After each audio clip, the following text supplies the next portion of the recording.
बरसों से ये शांति मोहल्ला बड़ा ही शांत और सिंपल सा था।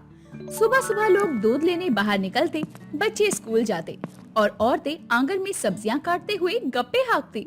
मगर जब से शर्मा जी के घर में उनकी बहू सुनीता आई थी, मोहल्ले की हवा ही बदल गई। सुनीता की एक ही पहचान थी, वो बहू जो दिन रात सिर्फ बिग बॉस देखती है। अरे वाह, देखो देखो, तान्या मित्तल ने तो कप्तानी का टास्क ही बिगाड़ दिया।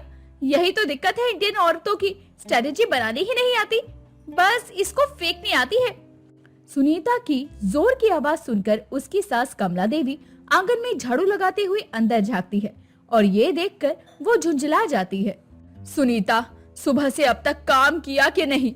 रोटी बेलनी है या सलमान खान आएगा बनाने के लिए? सासू माँ, आपका टोन डाउन रखिए, यहाँ पॉजिटिविटी की जरूरत है, टॉक्सिसिटी मत फैलाइए। सुनीता की ऐसी बातें सुनकर उसकी सास कमला तिल मिलाकर झाड़ू पटक देती है और सुनीता को सुनाने लगती है। इधर राजेश ऑफिस जाने की तैयारी में था और टाई बांधते हुए बाहर आता है। अरे राम, अब तू मुझसे भी सलमान खान वाली भाषा में बात करेगी। सुनीता, सुबह मेरा टिफिन तैयार कर दिया करो, रोज तो मैं देर से ही निकलता हूँ। राजेश जी, आप मुझे ऑर्डर मत दीजिए, मैं कोई आपकी पर्सनल मेड नहीं, घर में फेयर गेम होना चाहिए, समझिए आप? हैं? Fair game? ये घर है या बिग बॉस? जहाँ घर में सभी शॉक थे, वहीं सुनीता अपने हाथ को उठाकर ड्रामेटिक टोन में बोलती है। एग्जैक्टली, अब से ये घर भी बिग बॉस हाउस होगा। जो काम करेगा वही कैप्टन बनेगा, बाकी सबको नॉमिनेशन मिलेगा। कमला अपना माथा पकड़ लेती है और राजेश गुस्से में बैग उठाकर चला जाता है। तभी दरवाजे पर दस्तक होती है और पड़ोसन रीता अंदर आती है। अरे सुन, कल रात का एपिसोड देखा? वाह वाह, क्या फाइट थी। देखा? अरे मैंने तो पूरे नोट्स भी बना लिए हैं। वैसे अब सोच रही हूँ ये मोहल्ला भी एकदम बोरिंग है, क्यों ना हम भी यहाँ बिग बॉस स्टाइल का टास्क रखें? वाह बहू, मजा आ जाएगा। चलो मैं भी पार्टनर इन क्राइम बन जाती हूँ तेरी। धीरे धीरे सुनीता और रीता की दोस्ती एकदम गॉसिप्स जैसी हो जाती है। दोनों मिलकर ऐसे ऐसे आइडियाज निकालती हैं कि सास का बीपी और हाई होता जाता है और पति का पेशेंस और कम होता जाता है। दोनों ही बन चुकी थी बिग बॉस की मास्टरमाइंड और घर में रख दिया जाता है पहला टास्क, जिसके लिए सुनीता सबको हॉल में बुलाती है। अटेंशन एवरीवन, आज से इस घर में बिग बॉस के रूल लागू होंगे। पहला टास्क है किचन की सफाई का कंपटीशन, जो जीतेगा वही कैप्टन बनेगा।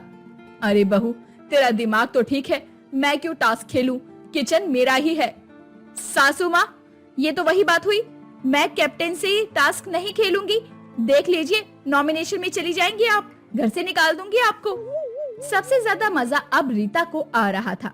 अब तो रीता हंस हंस कर दोहरी हो गई थी कि अचानक घर में होती है वाइल्ड कार्ड एंट्री। जी हाँ, गांव से राजेश के पिताजी आते हैं बैग लेकर और सबको देखकर बोलते हैं, अरे वाह वाह, क्या हो रहा है यहाँ? लगता है कुछ ज्यादा ही बढ़िया बातें हो रही हैं। नहीं जी, ये बहू का नया पागलपन है, पूरे घर को बिग बॉस बना डाला है इसने। अरे अच्छा है, माहौल में तो एंटरटेनमेंट है, वरना सब सूखा पड़ा रहता है। थैंक यू पापा जी, आप तो मेरे फेवरेट कंटेस्टेंट हो। आपको इम्यूनिटी मिल गई है इस हफ्ते की, और अब आप वाइल्ड कार्ड एंट्री ध्यान से खेलना। अब ये बात सुनकर कमला तो अपना माथा पकड़कर बैठ जाती है और अब धीरे धीरे पूरा घर सुनीता के बिग बॉस फीवर में डूबने लगता है।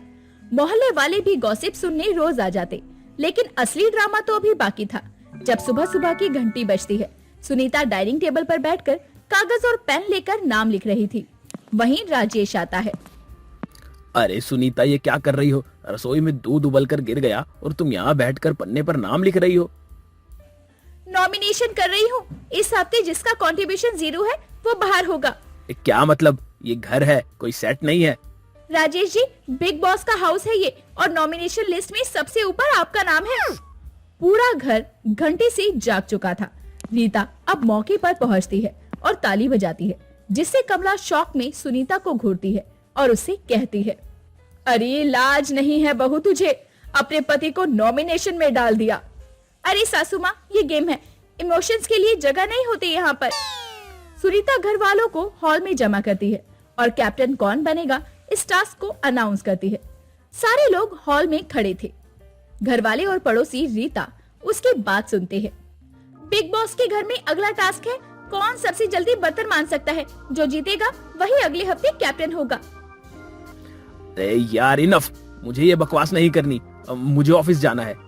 राजेश जी टास्क छोड़कर जा रहे हैं, इसका मतलब आप सीधे नॉमिनेशन में हैं। ऑडियंस आपको वोट आउट कर देगी। ऑडियंस? कौन ऑडियंस? इस घर में?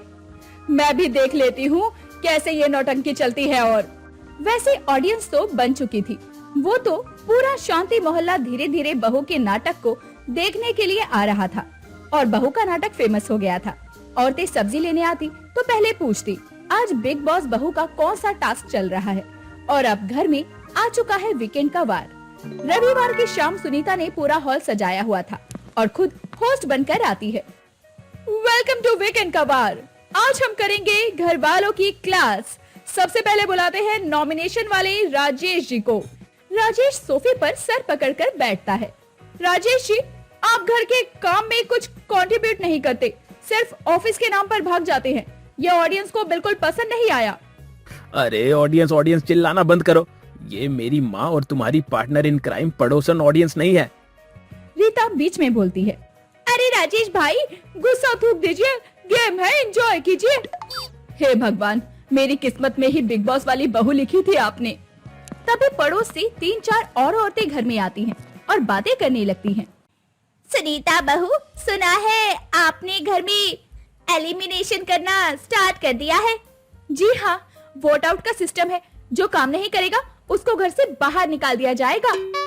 मोहल्ले की औरतें मजाक उड़ाते हुए ताली बजाती हैं।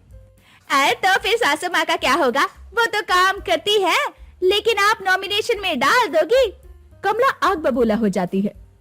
हाँ, डाल दे मुझे नॉमिनेशन में, फिर देखूंगी बिग बॉस का घर कैसे चलता है। सास बहू और घर के ऐसे हालात देखकर पूरा मोहल्ला हंसी से लोटपोट हो जाता है। बेचारा राजेश तंग आ चुका था। कमला सुनीता को सबक सिखाने का प्लान बनाती है और बिग बॉस का भूत उतारने के लिए रात को सबके सोने के बाद टीवी का रिमोट उठा लेती है और उसे तिजोरी में लॉक कर देती है। अब सुबह जब सुनीता उठती है और टीवी ऑन करती है तो स्क्रीन पर नो सिग्नल लिखा हुआ आया। अरे ये किसने किया? कल का एपिसोड रिपीट भी नहीं देख पाई मैं। राजेश अंदर से हंसते हुए निकलता है। बिग बॉस हाउस में अब टीवी भी बंद है। देखते हैं तुम्हारा टास्क कितने दिन चलता है। सुनीता शॉक में फ्रीज हो जाती है। रीता उसको संभालती है। अब घर में बिग बॉस बहू की डिक्टेशनरशिप पर बड़ा खतरा आ गया। बिना टीवी एपिसोड देखे वो कैसे ड्रामा करेगी? लेकिन सुनीता हार मानने वालों में से नहीं थी। सुनीता गुस्से में इधर उधर टहल रही थी और हाथ में डायरी लिए थी। रीता उसके पास बैठी और सुनीता बोलती है। राजेश जी सोचते हैं रिमोट छुपाकर मुझे रोक लेंगे। बिग बॉस का शो टीवी के बिना भी चल सकता है। मैं खुद बिग बॉस बनूंगी। वाह, मतलब लाइव शो यही घर में? एग्जैक्टली। अब से मैं अनाउंस करूंगी टास्क और वीकेंड का वार भी। ऑडियंस, पूरा मोहल्ला। ये सुनकर रीता ताली बजाती है और बाहर भागकर पड़ोस की औरतों को बुला लाती है। घर का आंगन रंगीन गुब्बारों से सजाया गया। प्लास्टिक की कुर्सियां लगी थी। मोहल्ले की औरतें, बच्चे, बूढ़े सब इकट्ठा हो जाते हैं। सुनीता बीच में कुर्सी पर बैठी है जैसे Salman Khan. Attention everyone, big boss के घर में आपका स्वागत है। आज पहला टास्क, कौन सबसे अच्छा गाना गा सकता है। सास को जबरदस्ती खड़ा कर दिया जाता है। मुझे गाना वाना नहीं आता, मैं क्यों गाऊं? रूल्स तो सबको फॉलो करने पड़ेंगे। जो टास्क नहीं करेगा उसको नॉमिनेशन मिलेगा। ये सुनकर सभी हंसते हैं और कमला सबको ऐसे हंसता देख मजबूरी में भजन गा देती है। राजेश ऑफिस से लौटता है और देखता है कि पूरा मोहल्ला उसके घर में तमाशा देख रहा है। बस करो सुनीता, तुमने घर को सर्कस बना दिया है। अरे लोग मजाक उड़ाते हैं। राजेश जी, ये सर्कस नहीं, ये एंटरटेनमेंट है। ऑडियंस एंजॉय कर रही है। टीआरपी हाई है। टीआरपी? अगली बार स्पॉन्सर भी बुला लेना, वॉशिंग पाउडर या कुकिंग ऑयल वाला। घर का ऐसा तमाशा बनते देख अब कमला से रहा नहीं गया। इसलिए अब वो फरसाद की जड़ को ही खत्म करने के लिए रात को सीक्रेटली रीता से मिलती है। देख रीता, बहू की नौटंकी बंद करवानी है, प्लान बनाना पड़ेगा और तू उसका साथ देना बंद कर। कमला जी आप भी? अरे बुरा क्यों मान रही हैं? मुझे लगा आपको मजा आ रहा होगा। मजा तो है, पर बिग बॉस का भूत बहू के सर पर चढ़ जाएगा ये नहीं लगा था। अब गेम पलटना होगा। दोनों सीक्रेट अलायंस बना लेते हैं। कमला और रीता अब एक प्लान करते हैं और गेम को अब बंद करने के मिशन पर जुड़ जाते हैं। सुनीता सबको बुलाती है। आज एलिमिनेशन डे है, सब वोट देंगे कि किसे घर से बाहर करना है। सब लोग पर्ची वाला वोट डालते हैं। सुनीता कॉन्फिडेंट होकर मुस्कुराती है। बिग बॉस अनाउंस करता है, इस हफ्ते जिसका एलिमिनेशन होगा वो कंटेस्टेंट है सुनीता। हाँ, मेरा नाम? सुनीता शॉक में खड़ी रह जाती है। क्या मुझे? ये पॉसिबल नहीं है। पॉसिबल है बहू, ऑडियंस ने फैसला कर दिया है, अब तू घर से बाहर। पूरा मोहल्ला तालियां बजाता है। सुनीता हॉल से सीधा कमरे में जाती है और गुस्से में बैग पैक करती है, बाहर जाने लगती है। तभी राजेश उसे रोकता है। सुनीता, ये घर बिग बॉस का सेट नहीं है, थोड़ा रियलिटी में भी जी लो। हम सब तुमसे प्यार करते हैं, बस शांति चाहते हैं। सुनीता धीरे धीरे पिघल जाती है। ठीक है, बिग बॉस बहू थोड़ा ब्रेक लेगी, लेकिन अगला सीजन मैं ही होस्ट करूंगी। इस तरह शर्मा परिवार और मोहल्ले वालों की जिंदगी में बिग बॉस बहू ने खूब हंगामा मचाया। पूरा बिग बॉस लाइव दिखाया। क्या आप भी हैं बिग बॉस फैन? कमेंट करके जरूर बताना। कहते हैं शादी के बाद हर लड़की के अपने सपने होते हैं, लेकिन क्या हो जब किसी के सपने घर आते ही टूट जाए। ऐसी ही कहानी है नंदिनी की। हाल ही में नंदिनी की शादी हुई थी। शादी के बाद वो अपने घर परिवार को अच्छे से संभाल रही थी। हर कोई उससे बेहद प्यार करता था, लेकिन अगर वो किसी के प्यार से वंचित रह जाती तो वो था उसका पति। जी हाँ, विराट की शादी जबरदस्ती नंदिनी से करवाई गई थी और विराट इस शादी को ना मानते हुए भी अक्सर नंदिनी पर अपनी फ्रस्ट्रेशन निकाल ही दिया करता। ऐसी एक रात विराट घर आता है। माँ, खाना क्या बना है? जल्दी लगा दो, भूख लगी है। विराट की आवाज सुनकर नंदिनी बाहर हॉल में आती है, जहां विराट को खाने के टेबल पर वो बैठाकर उसके लिए खाना परोसने लगती है। नंदिनी को खाना परोसते देख विराट भड़क जाता है और उस पर गुस्सा उतारते हुए उससे कहता है, तुमसे कितनी बार कहा है मैंने, मेरा कोई काम मत किया करो। तुम्हें समझ नहीं आता क्या? माँ कहाँ है? मैंने माँ को आवाज दी थी ना। विराट जी, दरअसल माँ जी की तबीयत खराब है, इसीलिए उनकी जगह आज मैं खाना दे रही हूँ। और वैसे भी खाना माँ जी दे या फिर मैं दूँ, क्या ही फर्क पड़ता है? फर्क पड़ता है, क्योंकि वो मेरी माँ है और मुझे अपनी माँ के हाथ का खाना खाना पसंद है, समझी तुम? विराट जी, अगर वो आपकी माँ है तो मैं भी तो आपकी पत्नी हूँ। मेरा भी तो आपके ऊपर कोई हक बनता है। ना तो तुम मेरी पत्नी हो और ना ही तुम्हारा मुझ पे कोई हक बनता है, समझी तुम? आज के बाद अगर मुझ पे हक जमाने की कोशिश करी तो मुझसे बुरा कोई नहीं होगा। इतना बोलकर विराट गुस्से में वहाँ से चला जाता है, लेकिन बेचारी नंदिनी की आंखों से आंसू आ जाते हैं और वो अपनी आंख में आंसू लिए खुद से कहती है, मुझे तो समझ नहीं आ रहा कि विराट जी को क्या हुआ है। मैं जब से इस घर में आई हूँ तब से मेरी तरफ देखते भी नहीं है। हे भगवान, आखिर ऐसी कौन सी बात है जो विराट जी मुझसे इतने खफा खफा रहते हैं। नंदिनी खुद से सवाल ही कर रही होती है कि तभी उसकी ननंद काजल उसके पास आती है। भाभी, आपकी आंखों में आंसू? क्या हुआ भाभी? भैया ने आपको फिर कुछ कहा क्या? नहीं काजल, तुम्हारे भैया ने मुझे कुछ भी नहीं कहा, बस उनकी खामोशी मुझे अंदर से खाई जा रही है। मुझे तो समझ नहीं आ रहा कि आखिर वो मुझसे इस तरह कटे कटे क्यों रहते हैं। मैंने ऐसा कौन सा गुनाह कर दिया जिसकी सजा वो मुझे देते जा रहे हैं। नंदिनी की बात सुनकर काजल एक लंबी सांस भरती है और वहाँ से अपनी नजरें झुकाए चली जाती है। समय यूं ही गुजरता है। एक दिन नंदिनी अपने कमरे की सफाई कर रही थी, तभी उसकी नजर विराट के बैग पर पड़ती है। ये विराट जी भी ना अपना सामान कभी भी समेट कर नहीं रखते हैं। बताओ, ये सामान यूं ही रखा हुआ है, अगर इसमें से कोई सामान इधर उधर हो गया फिर वो गुस्सा करेंगे। इतना बोलकर नंदिनी अब विराट के बैग को खोलकर उसका सामान चेक करती है कि कहीं कोई सामान गायब तो नहीं हो गया, लेकिन उसकी नजर बैग के अंदर रखी उस एल्बम पर जाती है। जब नंदिनी उस एल्बम को खोलती है तो देखती है कि विराट एक लड़की के साथ है और विराट उस लड़की के साथ अपने कई सारे अच्छे पल गुजार चुका है। ये कौन है? उन फोटोज को देखकर नंदिनी के जहन में बहुत सारे सवाल आते हैं, पर उन सवालों को आखिर पूछे किससे? उसके मन में ये सवाल चल ही रहे थे। कुछ देर बाद नंदी अपने पति के बैग को लेकर अलमारी में रख देती है और ऐसे रिएक्ट करती है जैसे उसने कुछ देखा ही नहीं। देखते देखते सुबह से दोपहर हो जाती है और अब उससे बर्दाश्त नहीं होता और वो अपनी सास नेहा के पास जाती है और उससे कहती है, माँ जी, मैं आपका खाना लगा देती हूँ। दोपहर के 2 बज रहे हैं, आपको खाना समय से खा लेना चाहिए। हाँ बहू, तो ठीक कह रही है, लेकिन मुझे ये तो बता कि सुबह से कहाँ थी तू? मुझे तो दिखाई भी नहीं दी। माँ जी, मैं तो अपने कमरे में ही थी। वो दरअसल बात ये है ना कि आज थोड़ा सा सिर में दर्द हो रहा था, इसलिए मैंने सोचा कि थोड़ी देर आराम कर लिया जाए। अच्छा आप यहीं रुकिए, मैं आपके लिए खाना लेकर आती हूँ। आपको दवाई भी तो खानी है। नंदिनी अपनी सास के लिए खाना लेकर उसके कमरे में एक बार फिर से जाती है। बहू सच में तू खाना तो बहुत टेस्टी बनाती है। मन तो करता है तेरे हाथों का खाना खाते ही जाऊं। खाना बहुत स्वादिष्ट बनाती है तू, पेट भर जाता है, लेकिन मन तो बिल्कुल नहीं भरता। अम्मा जी, अगर मैं आपसे कुछ पूछूं तो क्या आप मुझे सब कुछ सच बताओगी? हाँ बहू, तू इस घर की बहू ही नहीं बेटी भी है।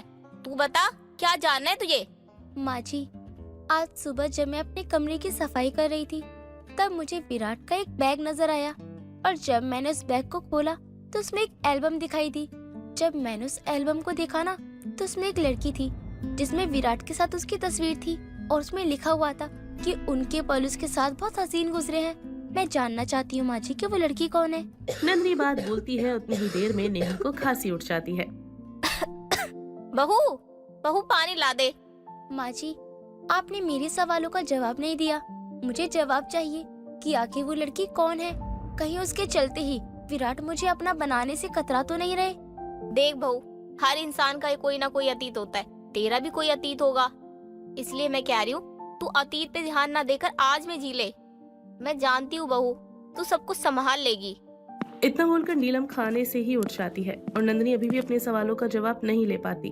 अंदर ही अंदर वो बेचैन होने लगती है। उसे समझ नहीं आ रहा था कि आखिर उसकी शादीशुदा जिंदगी में क्या चल रहा है। समय यूं ही गुजर रहा था। एक दिन जब सभी खाना खा रहे थे तभी काजल अपने भैया भाभी की दूरियों को देखकर जानबूझकर खाने के टेबल पर अपने भाई से कहती है, भैया, मैं क्या सोच रही थी कि आपकी और भाभी की शादी को कितना समय हो गया है, और आप तो कितने समय से घूमने भी नहीं गए हो। तो मैं क्या सोच रही थी कि आपको ना भाभी को लेके जाना चाहिए घुमाने के लिए। वैसे बेटा तेरा आइडिया तो बहुत अच्छा है। विराट तू ऑफिस से छुट्टी ले ले और बहू को कहीं घुमाने ले जा, और जितना हो सके एक दूसरे के साथ समय बिताओ। और वैसे भी दोनों की शादी इतनी जल्दी में हुई थी, एक दूसरे को समझने का मौका भी नहीं मिला होगा। मुझे किसी के साथ कहीं नहीं जाना है और कोई जरूरत नहीं है ये सब सोचने की। मेरे ऑफिस में मुझे बहुत काम है और काम का प्रेशर कुछ ज्यादा ही है। इसके लिए ना मैं छुट्टी नहीं ले सकता, और मैं छुट्टी लेना भी नहीं चाहता क्योंकि मुझे कहीं जाना ही नहीं है। विराट की ऐसी बात सुनकर नंदिनी को बहुत गुस्सा आता है और ना चाहते हुए भी वो विराट से कहती है, आप तो रहने दीजिए विराट जी। आशिकीबाजी आपने कितनी की है और कितनी नहीं, ये भी मुझे अच्छे से पता है। अरे आप मुझसे इतने खफा क्यों रहते हैं, इसका जवाब मुझे आपके बैग से मिल चुका है। क्या कहा तुमने मेरे बैग को छुआ? तुम्हारी इतनी हिम्मत कैसे हुई? आज तक मैंने अपने बैग को किसी को छूने नहीं दिया और तुमने मेरे बैग को हाथ लगा दिया। तुम्हारी हिम्मत कैसे हुई मेरे बैग को छूने की? आपकी पत्नी होने के नाते मैंने उस बैग को छुआ। अरे मुझे तो लग रहा था कि आपका कोई जरूरी सामान होगा, इसीलिए आप उस बैग को छूने के लिए मना करते हो। लेकिन मैं नहीं जानती थी कि आपने मुझसे अपनी दूसरी प्रेमिका की यादें छुपा रखी हैं। नंदिनी की ऐसी बात सुनकर विराट को तो और भी गुस्सा आ जाता है। वो गुस्से में नंदिनी को जोरदार थप्पड़ मारता है और वहाँ से चला जाता है। घर में इतना कलेश देखकर काजल और नीलम खुद के किए पर बहुत शर्मिंदा होते हैं। जिसके बाद काजल अपनी माँ से कहती है, माँ, अब ना पानी सर से ऊपर जा चुका है, हमें ना भाभी को सब कुछ बता देना चाहिए, और वो भी सच सच। सच? कैसा सच? आखिर कौन सी सच की बात कर रही हो तुम? नहीं काजल, अगर हमने नंदिनी को सच बता दिया तो वो इस घर को छोड़कर चली जाएगी। लेकिन माँ, हम इस सच को कैसे छुपा सकते हैं? भगवान के लिए मुझे सब कुछ सच बता दीजिए। आखिर आप लोग मुझसे ऐसा कौन सा सच छुपा रहे हो?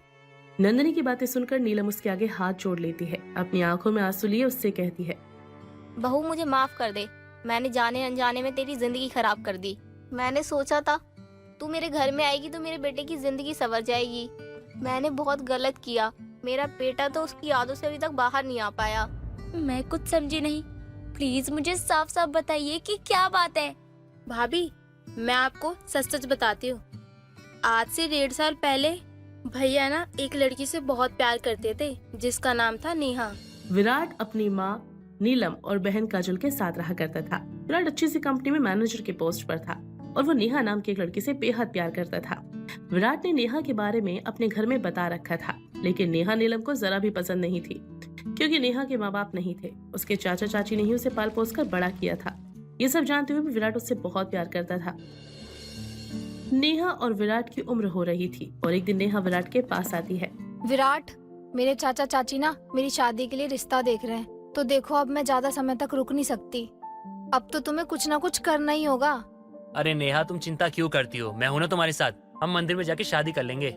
लेकिन विराट, तुम्हारी माँ इस शादी के लिए कभी नहीं मानेंगी। अरे शादी मुझे करनी है, माँ को थोड़ी करनी है। विराट के इस सवाल से नेहा चुप हो जाती है और वो शाम को विराट के साथ शादी कर लेती है।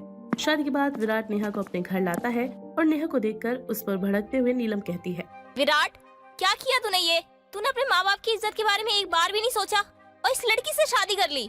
माँ, मेरे पास दूसरा रास्ता नहीं था, क्योंकि आप नेहा के लिए कभी नहीं मानती और मैं नेहा को खोना नहीं चाहता था। हाँ तो तू रह इस लड़की के साथ, लेकिन आज इस घर से 2 लाशें जाएंगी, एक तेरी बहन की और तेरी माँ की। इतना बोलकर नेहा अपने कमरे में अपनी बेटी काजल के साथ चली जाती है। ये देख विराट अपनी माँ के आगे घुटने टेक देता है और नेहा से अलग होने का फैसला कर लेता है और इस तरह नेहा और विराट अलग हो जाते हैं।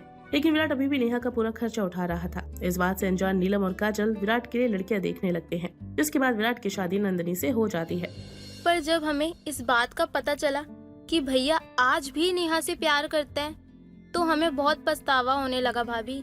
इतना बड़ा सच जानने के बाद नंदिनी के पैरों तले से जमीन खिसक जाती है और वो बिना कुछ कहे अपने कमरे में जाकर अपने पति से कहती है, विराट जी, मुझे नहीं पता था कि आपके अंदर इतना बड़ा तूफान पनप रहा है। मुझे नहीं पता था कि मैं आपकी दूसरी पत्नी हूँ। अगर मुझे पता होता तो मैं आपके और नेहा के बीच से कब की हट चुकी होती। लेकिन आज जब मुझे सच पता चला तो मुझे खुद की किस्मत पर पछतावा हो रहा है, क्योंकि मुझे हर किसी का प्यार मिला, लेकिन आपका प्यार मुझे कभी नहीं मिला, क्योंकि मैं आपका प्यार ही नहीं हूँ। सही कहते हैं लोग, जबरदस्ती हम किसी को नहीं रख सकते। इसलिए विराट जी, मैंने ये सोचा है कि मैं आपकी जिंदगी से हमेशा हमेशा के लिए चली जाऊंगी।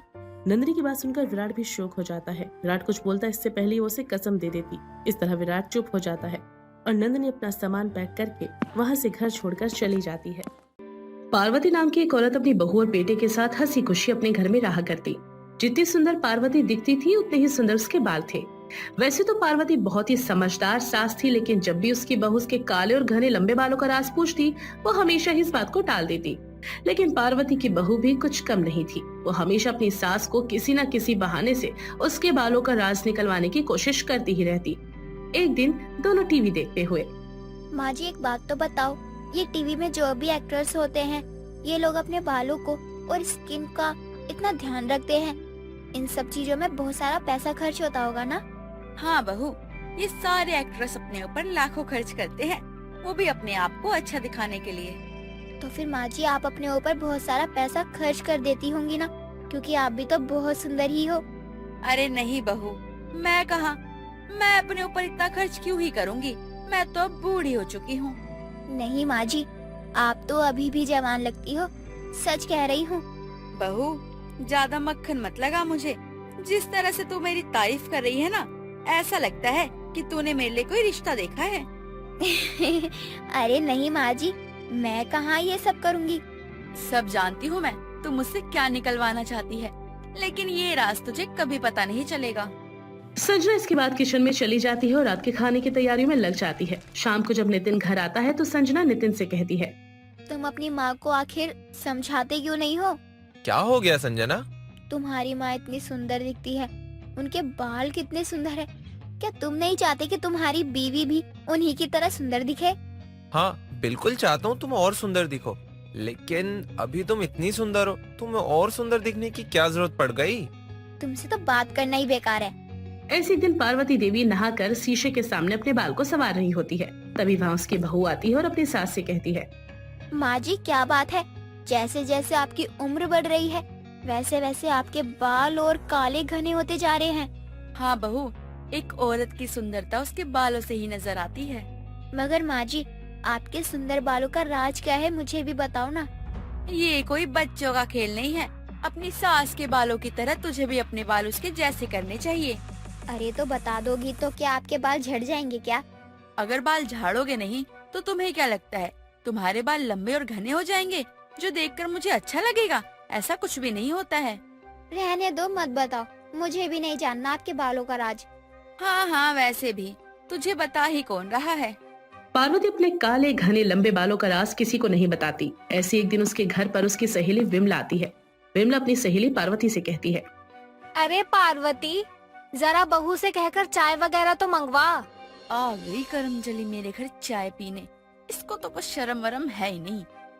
अच्छा मंगवाती हूँ। बहू जरा एक कप चाय लाना, विमला आंटी आई हैं। हाँ और बता बहन। सब ठीक है, तू बता। हाँ सब ठीक है, लेकिन तेरे बाल इतने सुंदर कैसे हैं? क्या करती है तू? बस सब ऊपर वाले की देन है। अरे हाँ, ऊपर वाला तो तुझ पर ही मेहरबान है। हाँ, ये तो मेरे अच्छे कर्मों का ही फल है। तभी संजना चाय लेकर आती है और अपनी सास की बात सुनकर मन ही मन कहती है, हाँ, ये बुढ़िया क्यों बताएगी अपने काले घने बालों का राज? अरे चाय देना आंटी को। हाँ माँ जी। अरे वाह बहू, चाय तो बहुत अच्छी बनाई है तूने। शुक्रिया आंटी जी। चल अब जा यहाँ से, थोड़ी सी तारीफ क्या कर दो, सर पे चढ़ के नाचने लगती है। अरे पार्वती, वो अभी बच्ची है, ऐसे बात मत कर। अच्छा बच्ची है तो गोद ले लेना, अपने ही घर ले जा। तो मुझे मत सिखा मुझे क्या करना है क्या नहीं। और ये बता तो किस काम से आई थी? अरे यार, जानना तो मैं ये चाहती हूँ कि तेरे बाल इतने काले घने और लंबे कैसे हैं? क्या राज है इसका? देख, ये राज तो मैंने आज तक किसी को नहीं बताया है, तो तू कौन सी खेत की मूली है? तुझसे तो बात ही करना बेकार है।